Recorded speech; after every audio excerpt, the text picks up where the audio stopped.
Essa é a esteira. Inclusive essa esteira foi meu pai que fez, não fui eu não. Punhava no carro, punhava uma parte que atrás que chama carniço, para encher de milho, né? Porque aí o milho não cai, né? Através da esteira. Esses aqui, os fueiros, esses pequenininhos. A roda tem o cadeão que é o meio e as cambotas que é as pontas. Esse aqui é a oca do carro. Essa parte de trás aqui, eu vou falar o nome, era cadeão.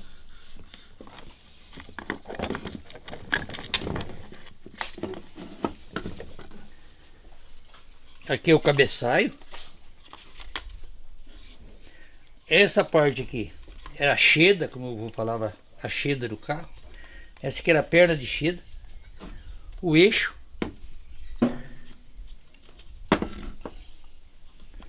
Aqui os cocão. E esse que vai aqui no, dentro do cocão é o chumaço, que faz o carro cantar, né? É o caipira, o importante era o carro cantar. Aqui é a chaveira do carro. Aqui é a canga. Esse aqui é o tamoeiro. É feito com couro cru. Canzil. Meu carro tá meio desequipado. Já perdeu alguns canzil, preciso fazer. Esses são os canzil. Essa aqui é a tiradeira. Esse também é a canga do boi de guia.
Meu avô contava que o bisavô dele veio de Minas, né, da região de Pouso Alegre. Eles vieram para Brotas em meados do século XIX, aproximadamente 1860, 63, 64. E vieram para a região de Brotas, e dali de Brotas, então, eles migraram para aqui, para a região de Jaú e Bauru. Vieram uma caravana grande, né, de irmãos, filhos. Tomás Garcia Carneiro e a esposa, Gertrudes, eles vieram então com os irmãos, com cunhados, filhos, netos, escravos, né, agregados, e vieram então para a região de Brotas. Ali eles ficaram até 1883, 85, mais ou menos. E aí vieram então para a região de Jaú e Bauru.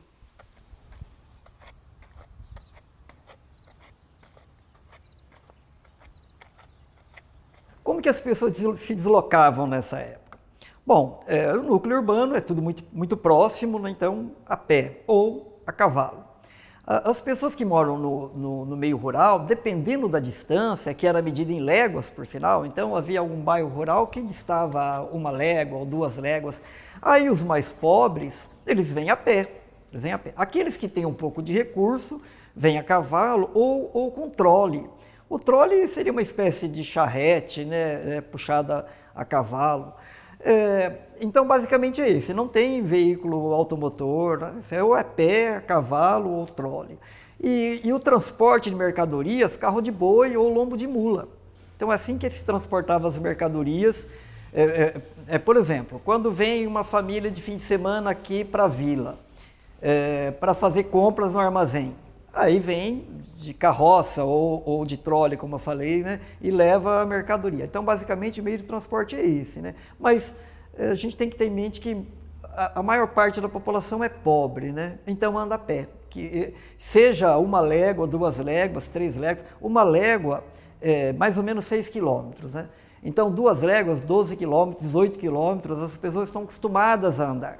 Tomás Garcia Carneiro, ele era tenente da Guarda Imperial, né? Na época ainda era Império, né? Em 1860, em 64, a gente tem um registro que ele é então tenente lotado na 5ª Companhia de Pouso Alegre. E aí eles, quando vêm para a região, vêm para São Paulo, né? E aí nesse período tem uma migração grande de mineiros para São Paulo, e por conta também do fim, né, da época do ouro, né, da mineração. Então eles vêm para São Paulo para lidar com a terra mesmo, né? Então vem abrir sertão, brigar com índio, né, e animais, e abrir o sertão paulista mesmo, né? A região aqui na época não tinha, o último povoado era Botucatu, né? E depois, com o tempo, aí veio surgindo então Lençóis, Agudos e depois Bauru. Quando os meus ancestrais vêm para a região de Bauru, Bauru já é uma vila, né? Ainda não é município, mas já existe a vila, né? Ilustríssimo primo João Garcia Carneiro, saudações. Meu estimado primo, tenho o prazer que estas mal traçadas linhas valem encontrar e vossa família com saúde. Então era gostoso ouvir as histórias dele. Então ele contava de como vieram, né, de carro de boi. O avô dele, ele chamava de pai velho, tinha 12 anos quando veio de Minas. Então ele contava para o meu avô como foi essa viagem, como foi essa passagem. Então era muita gente, negros escravizados, agregados, empregados, tios, primos, né? Então todos muito juntos, né? Nesse caminho. Então hoje eu imagino, né, que vieram alguns a cavalo, outros no carro de boi, na carretela, mas também tinha gente que vinha a pé, né? Então era assim uma migração custosa, né, para a época. Outra ideia que motiva, né, os mineiros a vir para o interior de São Paulo é a Guerra do Paraguai. Como esse ancestral, ele era da guarda, né, ele era militar, ele tinha essa preocupação de proteger os seus descendentes, né, de não permitir que os seus filhos e netos fossem alistados para a guerra, né. Então, uma das possibilidades é eles terem vindo para o sertão, fugindo do alistamento para a Guerra do Paraguai. O surgimento do caipira está totalmente ligado ao bandeirantismo, né? Então as bandeiras, as monções, elas foram responsáveis pelo descobrimento de grande parte, pela exploração de grande parte do território, que era chamado de sertão, né? É por isso que, inclusive, o caipira sempre é associado ao sertanejo, né? Porque o caipira é o tipo sertanejo paulista, né? Quando você fala, antropologicamente falando, no sertanejo no Brasil, ele é sempre associado ao Nordeste, principalmente ao interior do Nordeste, né? No caso nosso, aqui, da nossa região, nós fazemos parte dessa região chamada Paulistânia, que compreendia o estado de São Paulo, o norte do Paraná, uma parte do Rio de Janeiro e Espírito Santo, grande parte de Minas, mais ou menos até metade de Minas Gerais, Goiás e uma parte do Mato Grosso. Então toda essa região era chamada de Paulistânia. Era o local onde esse tipo cultural, o bandeirante, ele vivia a partir de uma cultura de características bem nômades, né? Então o nomadismo faz parte, porque ele procura riquezas, né? Nós sabemos que a figura do bandeirante é uma figura que historicamente hoje é muito controversa, porque nós não mais vislumbramos essa figura como um grande herói romântico, né? Como foi construído no romantismo. Nós sabemos, obviamente, todas as limitações ligadas ao tema, pelo desaparecimento da cultura indígena, né? Ou diretamente por conflitos, né? Porque esse bandeirante buscava, né, escravizar esses indígenas, ou por doenças, né, que eram transmitidas nessa situação de contato, né? Mas, como diz o professor Darcy Ribeiro, a história do Brasil é feita de encontros e desencontros, né? Então, nós temos que reconhecer que, graças a esse processo de desbravamento desse sertão, a palavra sertão é muito interessante, ela vem do português arcaico desertão, que dá origem a uma das acepções da palavra, né? Então, a nossa região era considerado sertão, é considerado um sertão paulista. É só você observar, por exemplo, a idade das cidades que nós temos aqui na região, né? Poucas passam de 100 anos, né? Então, toda essa nossa região ela começa a ser explorada principalmente a partir do século XIX, né? Por que no século XIX? Porque esse bandeirante que começa lá no século XVII, XVIII a explorar, ele encontra riquezas na região das Minas. E depois, o grande bandeirante, quando ele retorna para São Paulo, porque a nossa região era muito pobre, ele possibilita o quê? O desenvolvimento dessa nossa região. É o que faz com que surjam os grandes fazendeiros, a produção de café. O pequeno bandeirante, quando ele retornar, quando ele se sedentarizar, ou seja, quando ele se fixar no local, ele dará origem ao caipira. E a forma de assentamento desse tipo cultural tão importante para a antropologia, para a nossa história, é absolutamente irregular, né? Você não tem grandes comunidades de caipira. É bem diferente, por exemplo, do que acontece com o gaúcho ou que acontece com o sertanejo nordestino. É por isso que você encontra, inclusive, centros de tradição gaúcha, centros de tradição nordestina, mas no caso do caipira, você sempre teve culturas isoladas. Por quê? Porque ele se isolava no chamado bairro ou sítio, né? Que é um local muito específico dessa cultura. Então, com esse fluxo migratório, quer dizer, com essa... num primeiro momento eles vinham para, entre aspas, resolver a questão indígena, né? Muitos documentos que nós encontramos, inclusive, nesse espaço, falam dessa questão. Obviamente, com a ocupação do território, deslocava-se, né? E totalmente as populações originárias, né? Como acontece na nossa região. E com isso também, isso acaba atraindo, né? Acaba atraindo esses grandes exploradores, esses grandes desbravadores que, na verdade, ali eram aventureiros, né? Eram aventureiros porque, como eu disse, sendo um sertão, era um lugar de difícil acesso, de difícil vida, por uma questão mesmo de necessidade, né? Você tem à margem da sociedade esse grupo, principalmente de mestiços, né? Que não tem, os grandes centros eles são muito reduzidos, você não tem grandes cidades ainda. Então, esse deslocamento de espaço é uma coisa absolutamente muito típica, principalmente porque nós estamos falando de antigos bandeirantes, que já estavam acostumados a se deslocar. Então, o que vai atrair principalmente são os recursos naturais específicos que possibilitam o desenvolvimento da sua vida, né? Como nós temos uma cultura que num primeiro momento está baseada na coleta, na caça e na pesca, né? O plantio é muito reduzido às necessidades básicas do dia a dia. Então, aqui ele encontra, na nossa região, esse local para se sedentarizar. Essa palavra é muito importante, né? Ou seja, se fixar num local e poder começar a sua vida dentro de comunidades que são chamadas, como eu disse, de bairros, né? Os bairros caipiras. Até hoje você, quando vai pelas estradas aqui do interior de São Paulo, você vê lá bairro Faxinal, bairro Água Branca, são resquícios desses antigos bairros caipiras. Quando a gente está falando de bairro aqui, não estou falando da periferia de grandes cidades, mas o sentido original do bairro, que nós conhecemos também como sítio, né? E que depois, com a colonização italiana, será chamado de colônia. Lá você tem o quê? Poucas habitações que são ligadas por um processo muito interessante que nós chamamos de compadrio, né?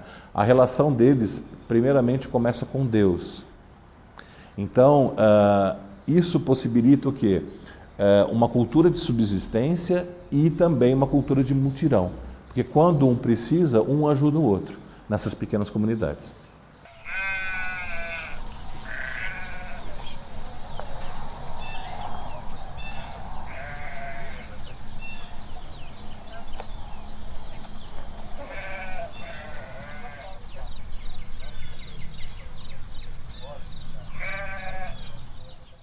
Eu vivi no sítio até os 22 anos praticamente, então eu tenho uma boa recordação do sítio. Aprendi a mexer no sítio, mexer com arado de boi, com arado de burro, plantar arroz, plantar feijão. A gente trabalhava exclusivamente para comer. E se sobrasse algum pouquinho de alguma coisa para vender, para comprar um sapato, comprar uma roupa, quando dava. Mas matar porco também é uma coisa que marcou muito, que quando matava porco era uma festa, né?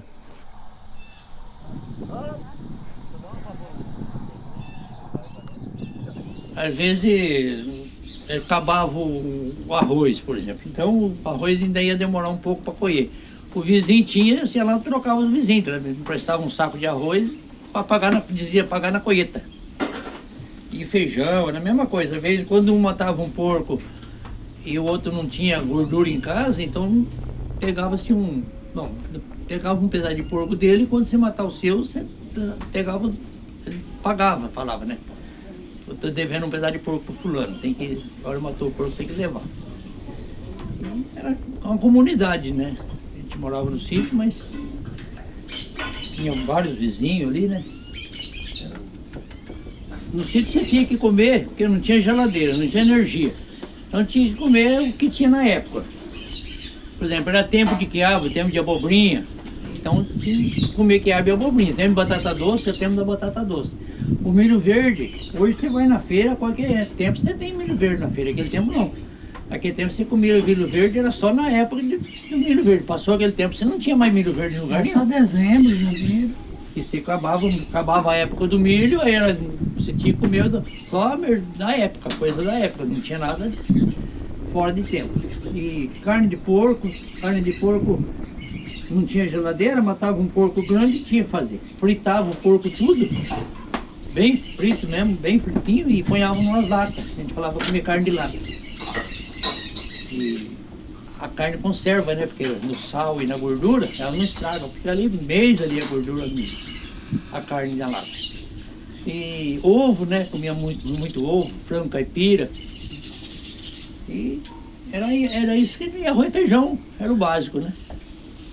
A gente falava, tinha mistura. Que tem mistura que tem hoje? Hoje tem ovo, hoje tem carne de porco, hoje, enfim, peixe. A gente tinha um rio Bauru que tempo, né? Morava no rio Bauru. O rio Bauru que tempo dava muito peixe. Eu era moleque, eu lembro de meus tios, meu pai, pescar no rio Bauru. Pegava-se muito bagre, traíra, lambari, tabarana. Então isso era o que a gente comia, tempo de moleque. E tinha vez também que era só rio feijão, não tinha outra coisa, então ia o feijão puro. Né?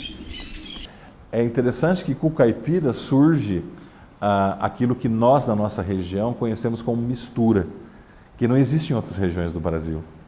Porque você tem, então, posteriormente o arroz e o feijão, né, o que antes era o milho, a mandioca ou a farinha e o feijão, e a mistura, que seria, ou seja, a carne, né, a proteína que vem da caça, né, ou então a pesca também. E isso é muito interessante, né, porque antes de tudo, antes de você pensar, por exemplo, numa sociedade que garante ao trabalhador, né, um direito ao ócio, um direito ao descanso, que isso não existia, o caipira já tinha essa preocupação. Porque o caipira, ele sabia que em determinados momentos do dia ele precisava parar para caçar, ele precisava parar para pescar, porque isso fazia parte da sua dieta. E ele sabia também que era necessário em alguns momentos esse momento do descanso. Quando outras culturas, como por exemplo, quando os imigrantes europeus chegaram no final do século XIX, início do século XIX, mas aqui na nossa região, principalmente a grande onda de italianos, né, de espanhóis, no final do século XIX, e olhava o caipira e via o caipira pescando, caçando, descansando, falava, ah lá, ó, o caipira é vagabundo, não gosta de trabalhar. E aí vem aquela falsa imagem de que era um tipo que não gostava de trabalhar, e não. Isso, na verdade, era essa consciência que o caipira tinha desses momentos do dia que ele deveria parar para descansar, porque ele trabalhava de sol a sol, né? E principalmente complementar a sua dieta alimentar, né? Porque essa mistura será o quê? A carne do porco, né? A carne da caça, né? Abóbora, né? E frutas que eram típicas da cultura indígena.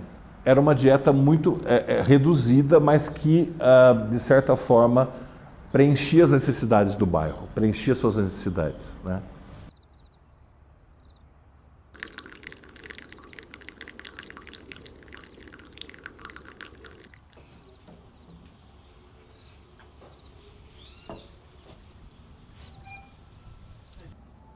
Essa broa aqui é da tradição mineira, né? Que nossos ancestrais eram mineiros. E ali da tradição de Minas. E eu aprendi com a minha mãe, com a minha avó. Ela também aprendeu com a mãe, com a avó dela, e deu certo que a gente resolveu fazer e deu ibope. A molecada gostou, de vez em quando a gente faz. Não tem receita de quantidade.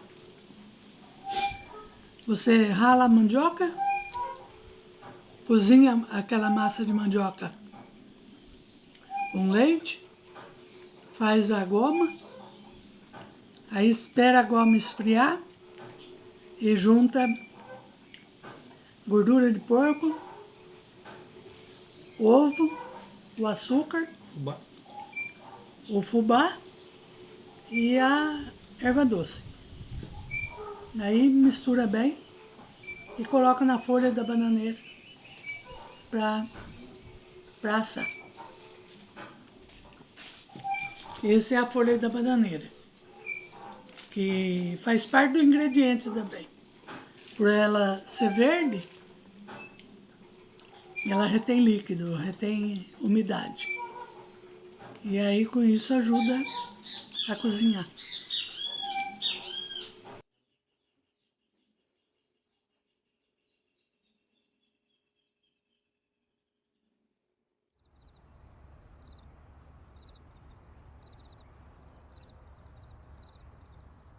Quando você vê num restaurante de comida caipira, né, sertaneja, você vê aquele fogão a lenha, né?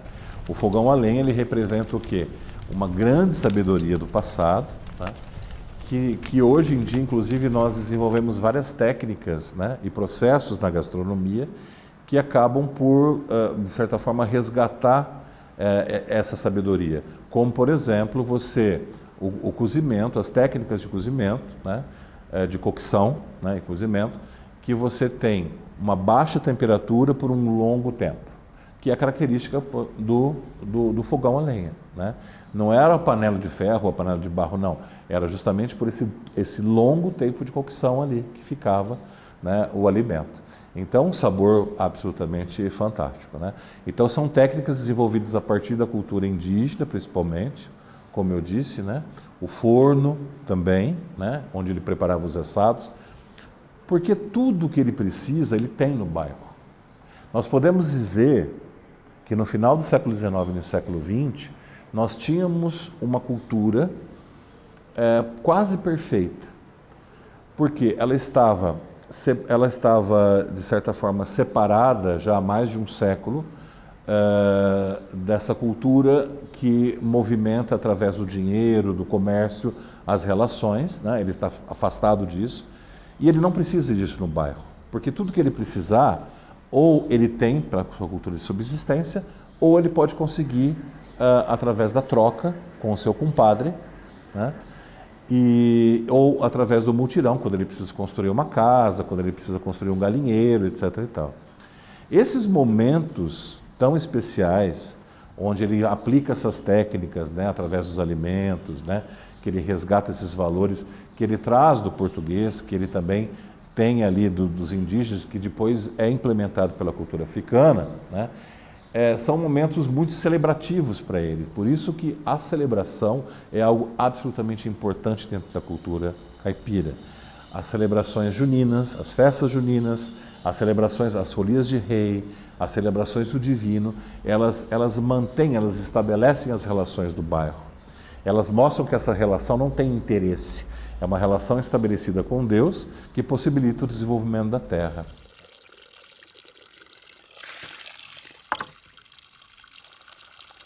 Como era a vida das pessoas que viviam nesse entorno rural, dos caipiras, né? Olha, nós temos uma boa ideia pelo relato do Cornélio Smith, que correu o sertão em 1904. Ele, mais um cidadão dos Estados Unidos, Thomas Cante, mais 2 ajudantes, camaradas para carregar a bagagem e tal. E ele descreve, e é muito interessante a maneira como ele descreve, porque ele é muito minucioso. Nós temos desde o aspecto violento da sociedade, principalmente contra as comunidades indígenas, mas também a hospitalidade. Então ele descreve assim muito, quando ele chega, ele é bem recebido, as pessoas oferecem pouso, embora seja pago, eles pagam por isso, né? Mas pouso, almoço, então eles têm conversa.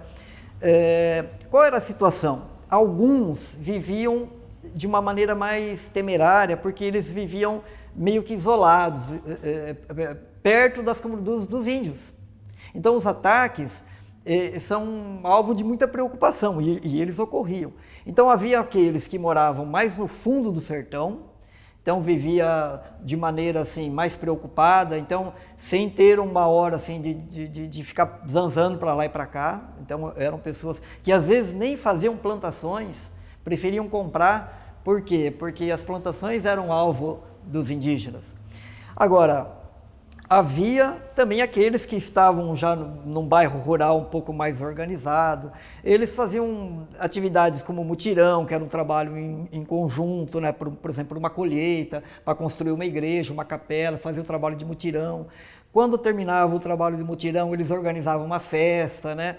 Para comemorar, por exemplo, o fim de uma safra. Então isso era muito comum, essa amabilidade, essa hospitalidade entre eles. Mas assim, nada fora disso. Não havia escola, né? Não havia escola, não havia outro meio assim, de divertimento. Às vezes uma viola ou outra, um tocador de viola, você vê aqui e ali, né? Então, para animar assim, a festa, é isso. Fora isso, não há muitas opções. A preocupação das pessoas é o trabalho cotidiano. Às vezes, assim, o que é muito comum é aguardente. Até o Cornélio Smith cita muito isso, né? Aí chega no lugar, eles oferecem um aguardente, né? E ele às vezes evita, mas o Thomas Cante gosta, né? Bebe, gosta. Então, basicamente é isso. Isso é o divertimento, né? Numa festa, um consumo um pouco mais excessivo de aguardente. Às vezes sai atrito dos inquéritos policiais, eu li também vários. Então, surgem atritos por causa, né, decorrente do consumo excessivo de álcool. Então, esse era o divertimento. E ele descreve Bauru, o Cornélio Smith, como um pequeno núcleo urbano de uma rua só, que ele não nomeia a rua, mas é Araújo Leite, com certeza, e que já estava se formando um pátio ao lado da igreja, que hoje é a Praça Rui Barbosa. Era isso. E ele dizia também que muitos moradores eram provenientes do Rio de Janeiro, de cidades, por exemplo, como Conservatório. Então, Bauru era isso, era apenas uma rua, a Araújo Leite. Em 1904 já tem esse nome, né? Araújo Leite, e um pequeno núcleo urbano, assim, de casas de negócio e armazéns, etc. A transferência da sede da Câmara de Espírito Santo da Fortaleza para Bauru, isso foi em 1896, e depois, por que isso é marcante? Porque foi sob intensos protestos dos moradores de Espírito Santo da Fortaleza. Inclusive, eles escreveram cartas à imprensa, entraram na justiça, porque eles viam a maneira como foi feita essa transferência de modo ilegal. E se a gente for ver bem mesmo, era ilegal porque a Câmara Municipal não tinha atribuição para fazer esse tipo de coisa, né? Então isso foi marcante por conta dos protestos. Embora nós sabemos que Bauru era um núcleo urbano que se desenvolvia e Espírito Santo da Fortaleza estava em decadência.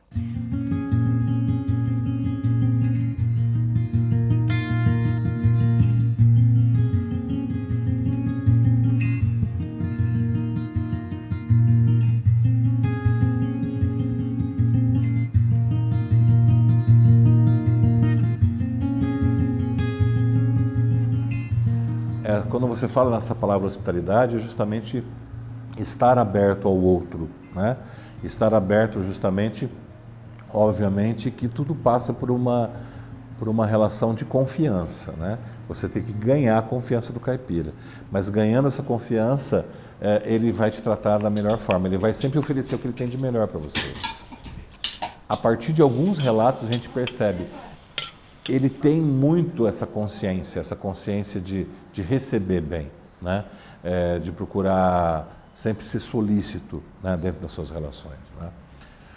E como eu disse para você, todas essas relações do sítio, do bairro, elas começam a se destabilizar quando novamente o mercado chegar à sua porta. E nós sabemos que a ferrovia, ela traz todo um desenvolvimento, ela traz toda a possibilidade, né, de novas perspectivas, né, na vida da região, e ela possibilita o desenvolvimento da região, mas a palavra desenvolvimento para o tipo cultural caipira é algo que não existe, né, porque o que ele tinha já era perfeito para o seu tipo de vida. Então, quando ele precisar comprar uma televisão, quando ele precisar comprar um rádio, quando a sua mulher querer, né, desejar, por exemplo, um corte de tecido, né, ele vai precisar o quê? Ter um excedente, né? Ele vai precisar na sua produção ter um excedente para poder vender, né, esse produto e para poder comprar isso daí. Então, novamente, ele começa a ser inserido dentro da sociedade, dentro do mercado. E isso começa a desestabilizar suas relações, que não eram estabelecidas assim, né? E aí que ele vai deixar de ser esse pequeno produtor de subsistência, vai se transformar num empregado de alguém e muitas vezes vai abandonar inclusive a sua terra e irá para os grandes centros urbanos, né? Então, a atual periferia das cidades, ela traz características culturais peculiares, né? E você percebe isso em Bauru. É por isso que nós temos grupos que devem ser preservados muito, incentivados, como detentores desse patrimônio, dessa cultura, como o grupo do Catira e todos esses grupos tradicionais que trazem esse elemento, né, que fazem ainda, que desenvolvem essas relações e que são detentores desse saber. Porque, de uma forma geral, a periferia das grandes cidades, os bairros, os atuais bairros, que não é o bairro caipira, é o bairro das grandes cidades, ele acaba massificando e acaba destruindo esse tipo original. Mas esses elementos de resistência são muito importantes. É como no caso da nossa região aqui de Bauru. É por isso que é perceptível a preocupação da Secretaria de Cultura, né, de todos os grupos que fomentam a cultura, né, da preservação desse tipo cultural, que durante tanto tempo, como eu disse, foi considerado que um tipo errado, né? O não saber falar, não saber se vestir, e não. Então nós sabemos que nós podemos aprender muito com isso, né? Aprender novas formas de sociabilidade, de hospitalidade, novas formas de associação, principalmente para superar momentos de grande dificuldade como nós vivemos agora na pandemia, né? Então eu acredito que agora é o momento e a ideia de voltar ao humano, né? E com isso o resgate da cultura caipira é absolutamente essencial. Ser caipira para mim é mais ou menos o que eu escrevi nessa poesia, não sei se eu estou certo, mas é mais ou menos assim. Vida de caboclo eu conheço a fundo, eu sou oriundo de um lugar pacato. Conheço o cheiro da terra tombada, cheiro da roçada quando corto o mato. Embora morando bem longe da estância, vivo na distância sem perder o contato, conheço a vida deste companheiro, do irmão roceiro, o caboclo nato. Já tomei garapa ao sair da moenda, morando em fazenda, banhando em regato. Na roça enfrentei carrapicho e picão, já apanhei algodão, já rocei ranha-gato, fiz minha colheita de arroz no varjão e plantei colonião para formar o pasto. Eu pulei fogueira nas festas de São João, soltava rojão para suspender o mastro. Depois vim para a cidade sem ter profissão. Entrei na construção trabalhando barato. Entrei na ferrovia, fui lavar vagão. Um serviço do cão, só cumpri um contrato. Entrei num restaurante perto da estação, cozinheiro e garçom, fui lavador de prato. Era igual um caçador, usava este chavão, cada dia um leão, e não era boato. Mas até que um dia alguém me deu a mão, e com esta união a quem sou muito grato, quem veio para a cidade para ser um peão, tô sem preocupação que nos tem dá pro gasto. Hoje estou na cidade por obrigação, vivo na condição de um caipira no asfalto.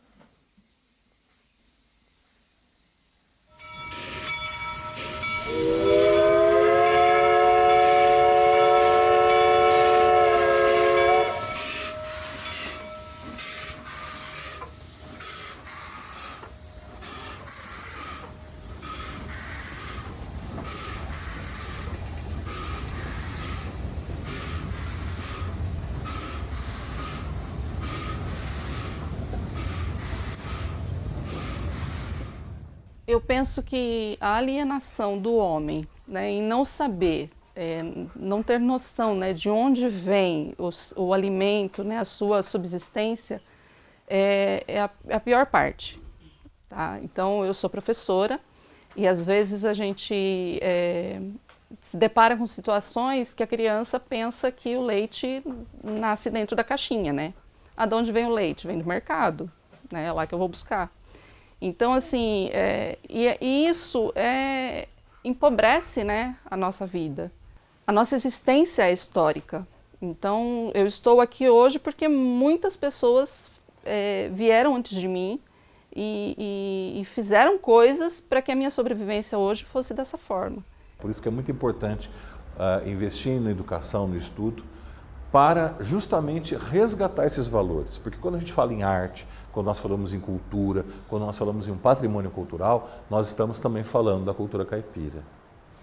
Porque ela traz para nós não somente o exótico, uma comida gostosa, caipira, uma celebração muito peculiar, né, como é a celebração junina, a festa, o festejo de reis, né, a festa de reis.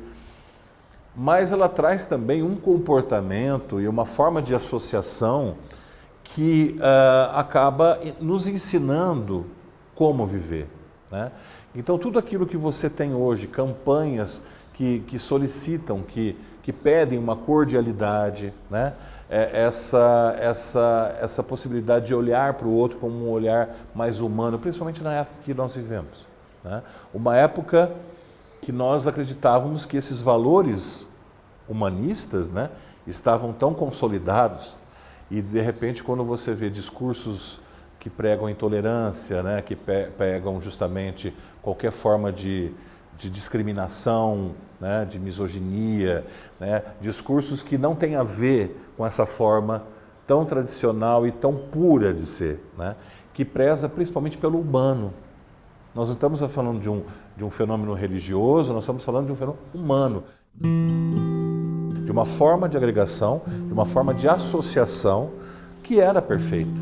Quer dizer, atendia todas as necessidades, principalmente porque tinha essa consciência que o próximo, né, que o meu próximo necessitava, né, desse amparo. Então, a partir das relações de troca, a partir da ideia de multidão, apesar de ser um tipo isolado, um tipo que vivia dentro de uma comunidade, as suas relações elas acabam ensinando muito para nós como não é tão complicado assim viver, né?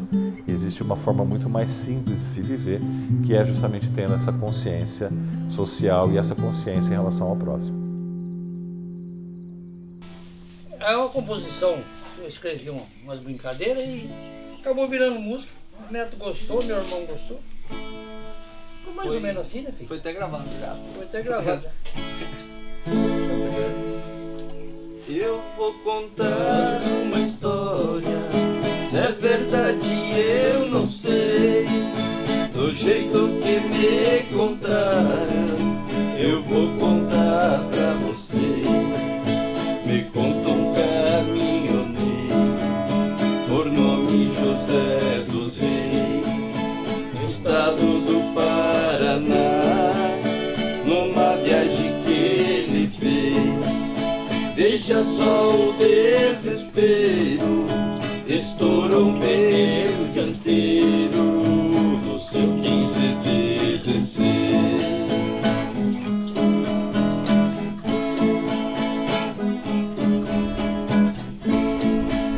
A noite estava escura, dessa de assustar o freguês.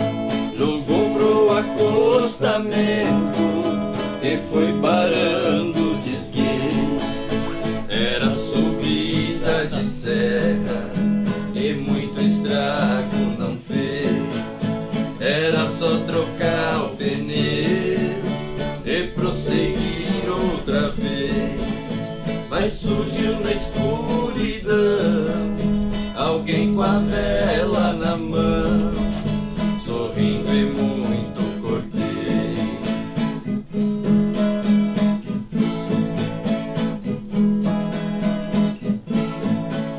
Companheiro, não se assuste, por isso eu já passei nessa estrada perigosa.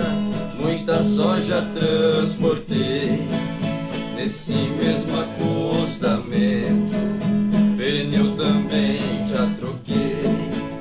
Um dia fui caminhoneiro, mas hoje me aposentei. A conversa conta o homem, seu Zé perguntou seu nome, seu criado Juarez.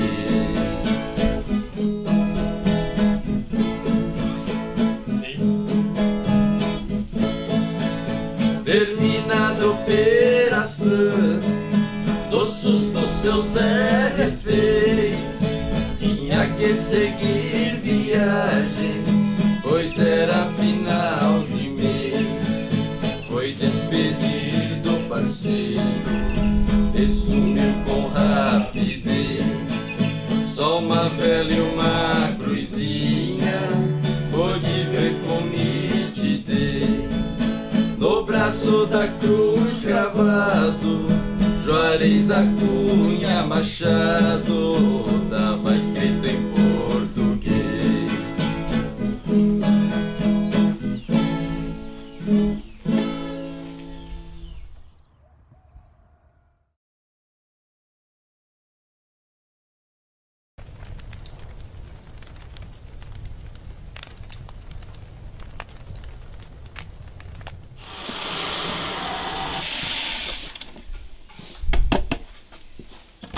Essa aqui é farinha de milho. Só que a farinha de milho hoje não vai torrar de mandioca.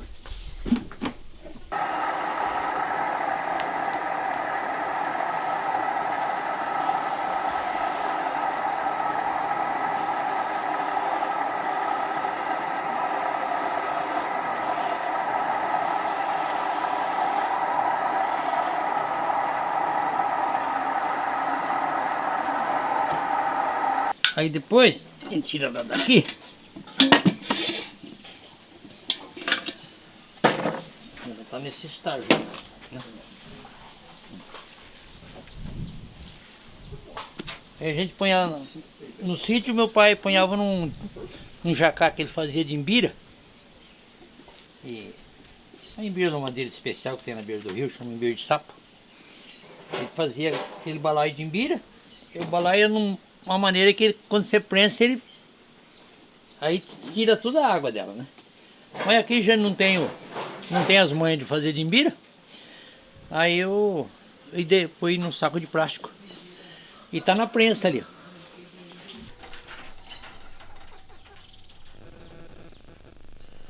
Ele tem que sair quase, ficar bem a água, ficar bem enxuta a massa.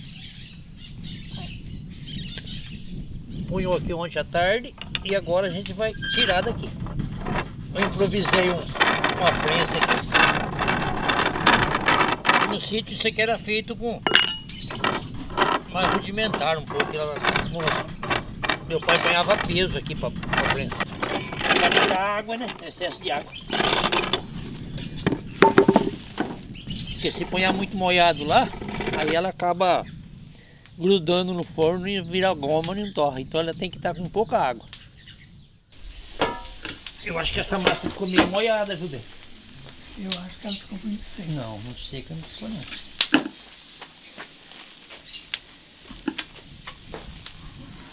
Aí a gente passa ela na peneira, aí depois a gente vai passar no forno lá pra sair a farinha.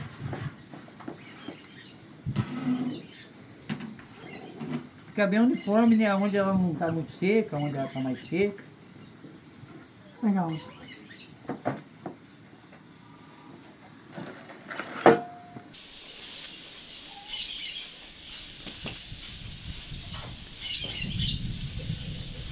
Então, agora aqui a gente vai passando ela na peneira para tirar os pedacinhos que passou meio grande no ralo, né?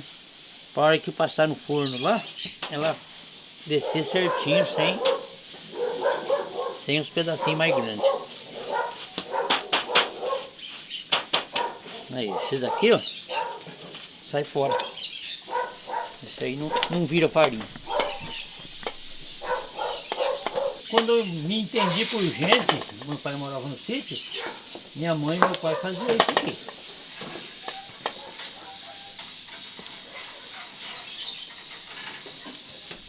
Tem que espalhar o fogo, não pode deixar ele muito quente, porque senão não torra. Queima, gruda e não torra.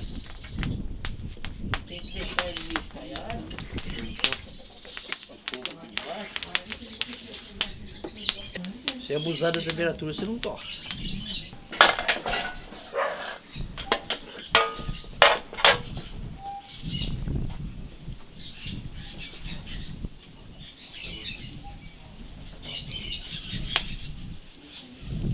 Tá bom, forno.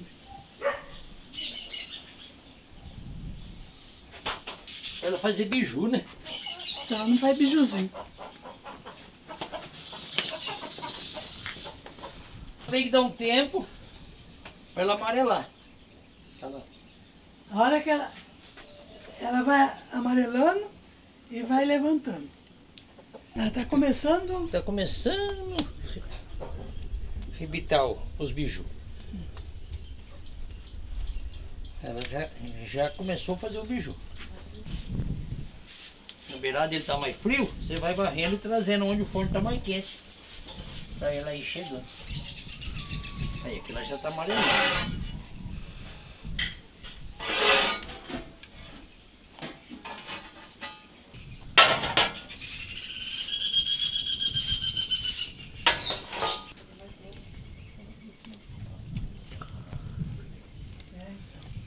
Isso aqui com carne gorda é muito bom. Com ovo frito.